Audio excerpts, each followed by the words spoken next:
Chapter is 6 devotional part two the divide. जैसे कि आप चार्ट पे देख पा रहे हैं, पहले भक्ति को 3 पार्ट में हम डिवाइड कर सकते हैं। बिगिनिंग ऑफ भक्ति, शिवा, विष्णु एंड दुर्गा। जो है आप तमिलनाडु में देख सकते हैं, उनके जितने भी मंदिर है वहाँ पर आपको ये सब जो है प्रूफ मिल जाएंगे। जो अलवर्स है, अलवर्स किसको मानते थे? अलवर्स मानते थे विष्णु जी को। किसको मानते थे? अलवर विष्णु जी को मानते थे। फिर जो दूसरा पार्ट आता है नयनार्स का, नयनार्स किसको मानते थे? भगवान शिव को मानते थे। और जो थर्ड गॉड था वो थी दुर्गा, गॉडेस दुर्गा। आपको दिखाई दे रहा है? आप दिखाई दे रहा होगा, goddess Durga. Idea of bhakti, the idea of bhakti is present in the Bhagavad Gita. जो हिंदूज की जो हॉली बुक है भागवत गीता, उसमें जो है आइडिया ऑफ भक्ति को आप देख सकते हो। आइडिया ऑफ सुप्रीम कोर्ट, जब भी हम कोई नया चीज़ लेते, नई बिल्डिंग लेते हैं, प्लॉट लेते हैं, नया काम शुरू करते हैं, तो हम अपनी भक्ति को कैसे दर्शाते हैं, है ना? हम न्यू मुहूर्त निकलवाते हैं, हवन करवाते हैं, कुछ लोग भंडारा करवाते हैं, लंगर करवाते हैं, कीर्तन करवाते हैं, पूजन करवाते हैं। तो ये सब क्या है? ये सब एक भगवान की तरफ जाने का एक रास्ता ही है, हमारी जो है भक्ति ही है। ठीक है। Focus on birth and rebirth, भगवान जो सर्वशक्तिमान है, जो पूरे विश्व को चलाते हैं, उस पर जाने का कौन सा तरीका था? पहले हम सबको डराया जाता था कि अगर आप अच्छे काम नहीं करोगे तो आपको जो है बर्थ और रीबर्थ, जीवन और मरण के चक्र में ही रह जाओगे। तो इस आइडियोलॉजी को जो है वो ब्रेक करते हुए idea of a supreme God चला था कि जीवन मरण से निकलना है तो हमें भगवान की, है ना, हमें जो गॉड, जो सुप्रीम गॉड है, उसकी भक्ति हमें करनी चाहिए। Human beings are not equal at birth, इस आइडिया का भी जो है खंडन किया गया कि जन्म के टाइम पर अगर लोग जो है ऊंचे कुल में राजा के घर में जन्म लेते थे तो उनके जो लाइफस्टाइल था बहुत ही रिच था, बहुत ही प्रॉस्पिरियस होता था। पर अगर कोई गरीब घर में जन्म लेता था तो उनका सिर्फ एक ही काम होता था, राइट्स के नाम पर उन्हें कुछ नहीं मिलता था, बस उन्हें अपने जो अपर क्लास के लोग होते हैं उनके ही ऑर्डर्स को फॉलो करना होता था। सब फॉलो टू बुद्धा। ठीक है। इस आइडियोलॉजी से थक कर लोग जो है कुछ बुद्ध धर्म की तरफ गए, कुछ जैना धर्म की तरफ गए थे, और कुछ ने जो है शिवा की भक्ति की, विष्णु की भक्ति की, दुर्गा की भक्ति की थी। ठीक है। जैसे कि मैंने ग्राफ में आपको शो किया था, बुक से देख लेते हैं। अ न्यू काइंड ऑफ भक्ति इन साउथ इंडिया, नयनार्स और अलवर्स। 17 से 9th सेंचुरी में जो है इस रिलीजियस का जो है बहुत मूवमेंट हुआ था। नयनार्स, जो नयनार्स को मानने वाले थे वो शिव को मानते थे, और जो अलवर्स होते थे वो भगवान विष्णु को मानते थे।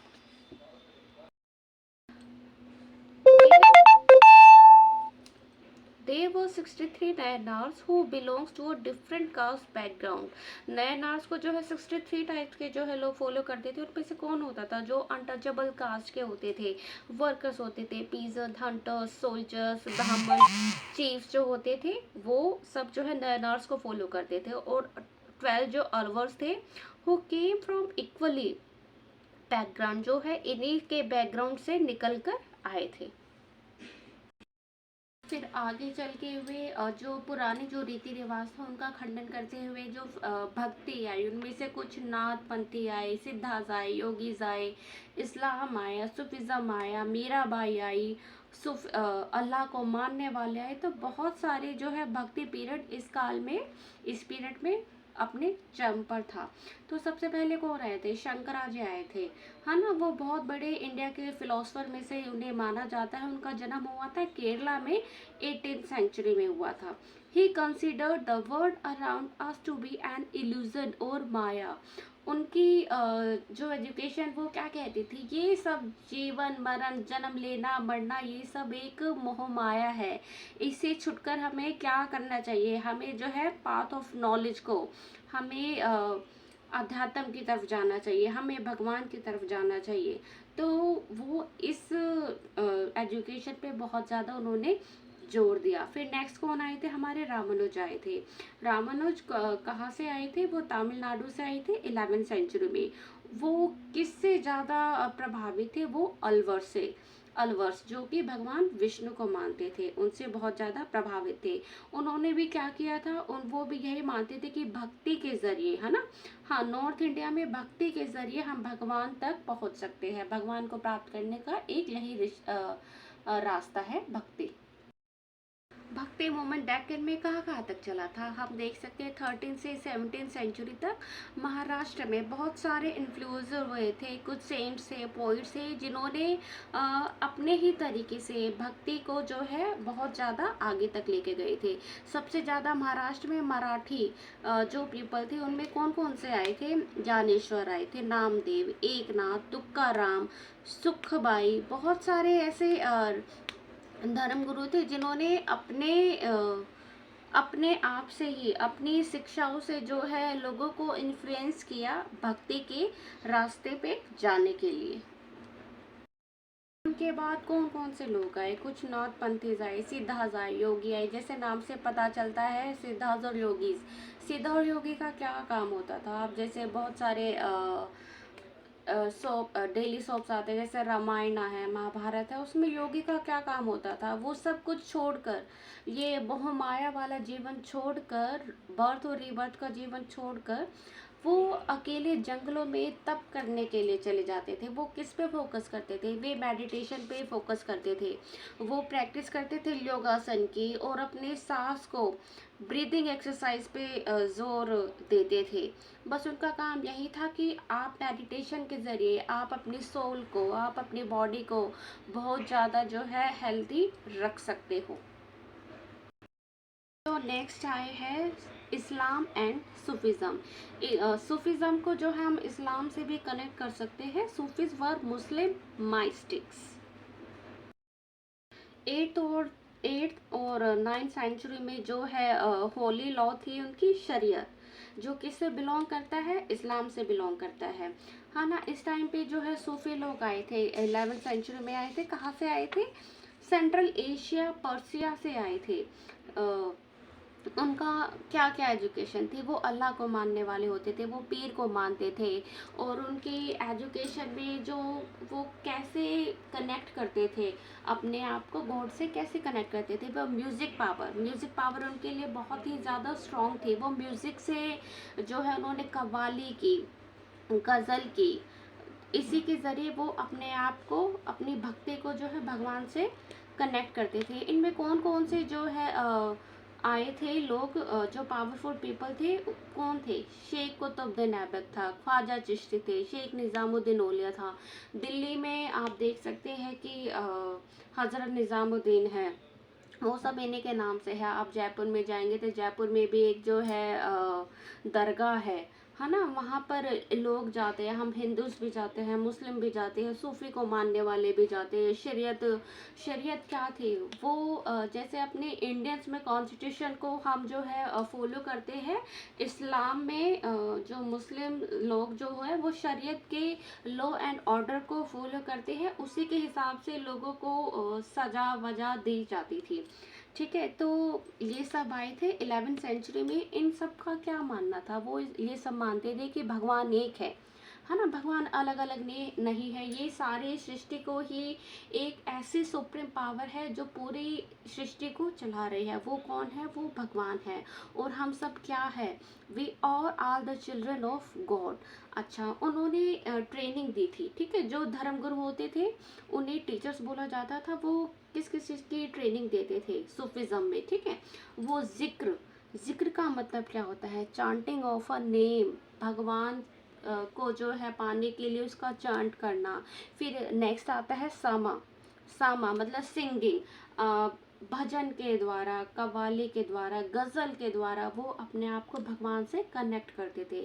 फिर आता है रक्स, वो डांसिंग, है ना, वो डांस के ज़रिए, म्यूज़िक से कनेक्ट करके अपने कव्वाली से, गज़ल से अल्लाह को अट्रैक्ट करते थे, उनको पा लेते थे। आप ये देखिए, पिक्चर देख सकते हैं, ये कहाँ पे है, ये सूफीज जो लोग हैं वो दरगाह पे ऐसे आया करते थे। The tomb of a dargah of a Sufi saint become a place of pilgrimage to which thousands of people of all faiths throng। ठीक है, सभी धर्मों को मानने वाले यहाँ पर उनके दरगाह पर आते थे। वेरी शॉर्ट में क्वेश्चन आ सकता है कि जलालुद्दीन रूमी कौन थे। ये 13th सेंचुरी में आए थे। कहाँ से आए थे? ईरान से। जितने भी सूफी लोग हैं वो सब ईरान पर्शिया से आए थे। ठीक है, वो 13th सेंचुरी में आए थे। कौन थे? सूफी पोइट थे। फिर जो है new religious development in north India. North India में भक्ति लहर कैसे कैसे उन्होंने जो है अपना मोड़ लिया, रुख लिया। 13th सेंचुरी में एक न्यू वेव आई थी जिसे बोलते हैं भक्ति मूवमेंट, नॉर्थ इंडिया में आई थी। भक्ति मूवमेंट में कौन कौन से रिलीजन थे? इस्लाम को मानने वाले ब्राह्मण थे, हिंदूज को मानने वाले, सूफिज्म को मानने वाले। इसमें बहुत सारी स्ट्रेंथ्स ऑफ भक्ति जो है डिवाइड हो गई। जैसे कुछ नाथपंथी थे, कुछ सिद्धार्थ थे, कुछ योगीज थे, है ना, कुछ जैन धर्म को मानने वाले थे, कुछ बुद्ध धर्म को मानने वाले थे। अच्छा, इसमें से कुछ जो है बहुत सोशल इन्फ्लुएंसर हम बोल सकते हैं, जैसे कि कबीर दास जी थे, बाबा गुरु नानक जी थे, सूरदास जी थे, मीराबाई थी, और चैतन्य थे, वल्लभाचार्य थे, रामानुज थे। ये सब क्या थे? ये सब इन्फ्लुएंसर थे जिन्होंने भक्ति मूवमेंट को बहुत अच्छे से आगे तक लेकर गए। Tulsidas conceives of God in the norm of Rama. Tulsidas ji किसको मानते थे? तुलसीदास जी मानते थे भगवान राम को। उन्होंने किसका जो है कौन सी होली बुक लिखी? उन्होंने रामचरितमानस लिखी। किसने लिखी? तुलसीदास ने। एक बार मैं फिर से रिपीट करती हूँ, तुलसीदास ने कौन सी बुक लिखी? रामचरितमानस। ये कौन सा लैंग्वेज में लिखी गई? अवधी। अवधी जो है यूपी के कुछ इलाकों में बोली जाती थी। फिर जो इन्फ्लुएंसर आते हैं वो हमारे सूरदास। सूरदास ये किसको ये डिवोटी थे? ये भगवान श्री कृष्ण जी के डिवोटी थे। इन्होंने कौन कौन से कॉम्पोजिशन की थी? इन्होंने सूर सागर की, सूर सरावली की, साहित्य लहरी की।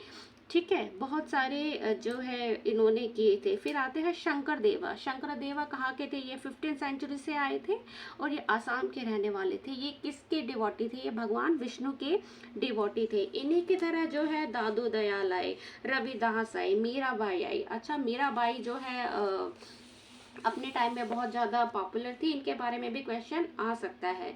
Mirabai was a Rajput princess married into the royal family of Mewar in the 16th century. Tulsidas ji आप इसमें देख सकते हैं। तुलसीदास जो है लॉर्ड रामा को मानते थे। उन्होंने रामचरित का जो है बनाई थी, बुक बनाई थी। ये लैंग्वेज किस में थी? अवधी में थी। सूरदास जी थे किसको मानने वाले थे? लॉर्ड कृष्णा को मानने वाले थे। इन्होंने सूर सागर, सुरावली, साहित्य आदि का जो है बुक्स लिखी थी। शंकरदेवा किसको मानते थे? ये असम से आए थे और ये मानते थे लॉर्ड विष्णु को मानते थे। This tradition also include saints like Dadu Dayal, Ravidas and Mirabai. Mirabai कौन थी? Mirabai was a Rajput princess. Mirabai was a Rajput princess married to the Bhojraj Singh से जो है इनकी शादी हुई थी। ये बहुत रॉयल फैमिली से बिलोंग करते थे, मेवाड़ के राजा थे 16th सेंचुरी में।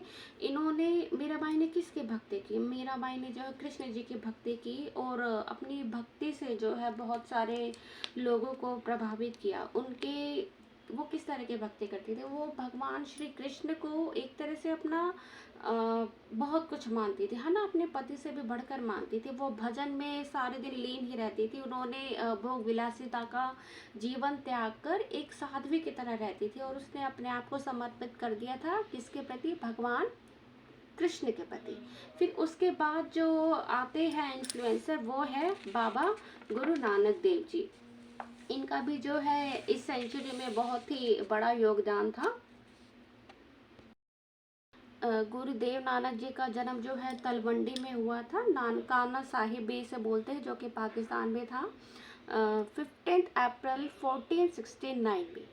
ठीक है, इनका जो है he was the first guru of Sikhism. ये सिखों के पहले धर्म गुरु थे। His father started him to school at the age of 7 years. 7 साल के जब हुए थे तो इनके पिता ने है इनको जो है स्कूल में भेजा था शिक्षा लेने के लिए, है ना। हर माँ बाप की तरह गुरुदेव जी के पिता भी चाहते थे कि हमारा बच्चा शिक्षा लेके बहुत अच्छे से एक बड़ा नाम कमाए, बहुत अच्छा इंसान बने। तो उन्होंने जब वो स्कूल में गए और जब उनसे जो है पूछा कि भाई ये शब्द क्या है ना, teacher asked him to explain the first letter of the alphabet, Gurmukhi का पहला अक्षर दिखाया। तो पता है उन्होंने क्या आंसर किया? उन्होंने आंसर किया कि it is the sign of unity.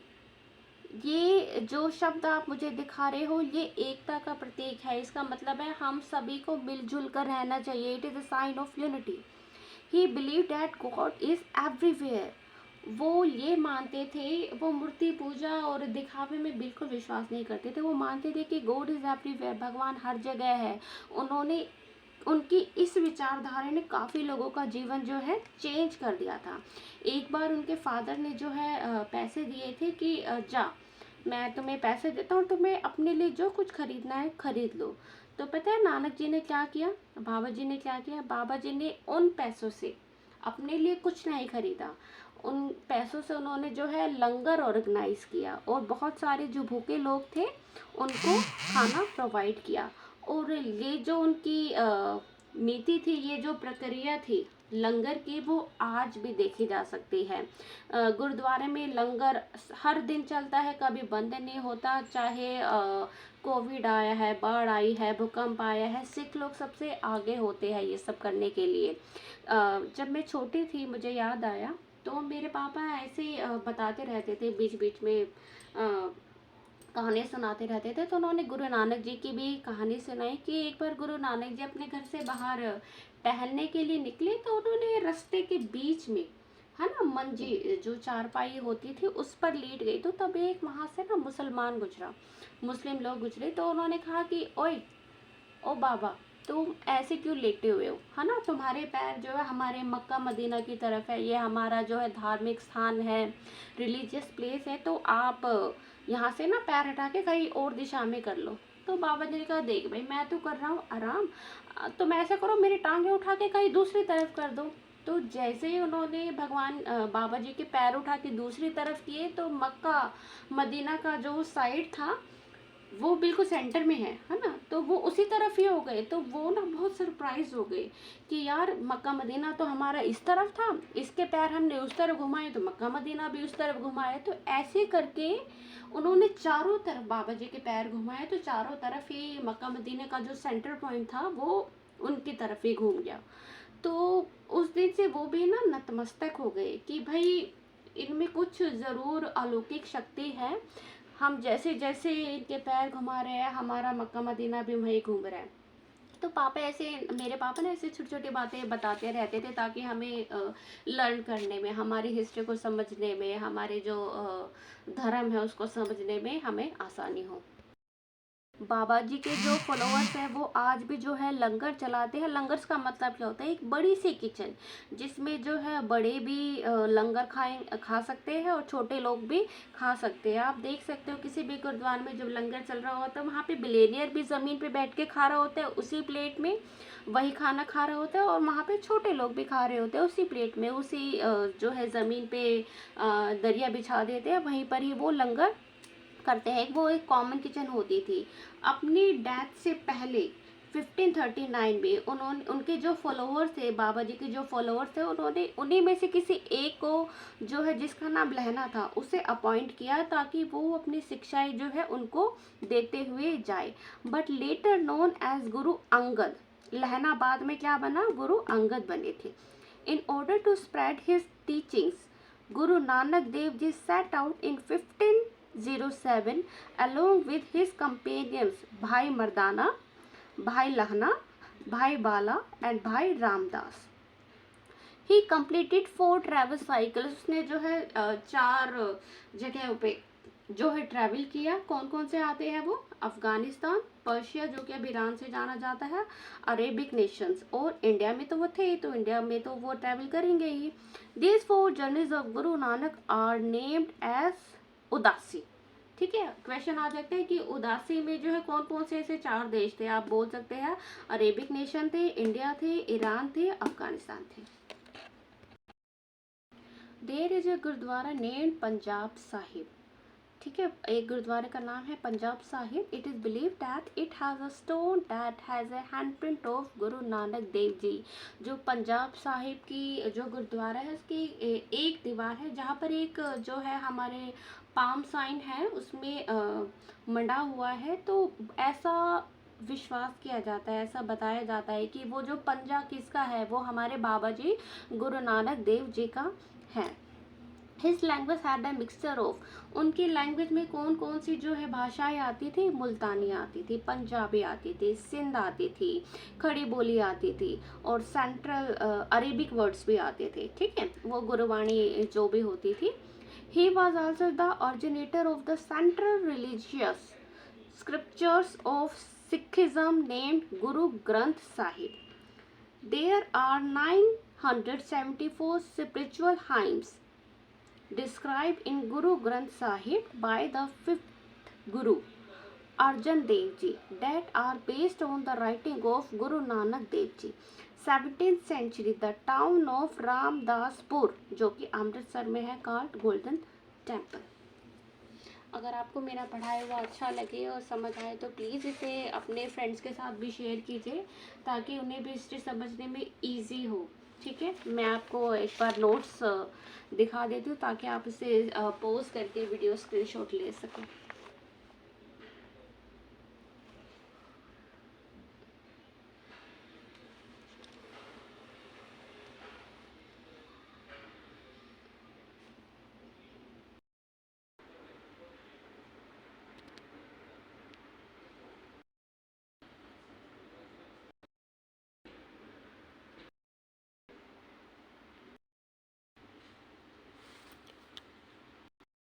आज की वीडियो है थोड़ी ज़्यादा लंबी हो गई है क्योंकि इस पे बहुत सारे ऐसे पार्ट थे जिसका डिटेल पे जो है डिस्क्राइब करना बहुत इम्पॉर्टेंट था.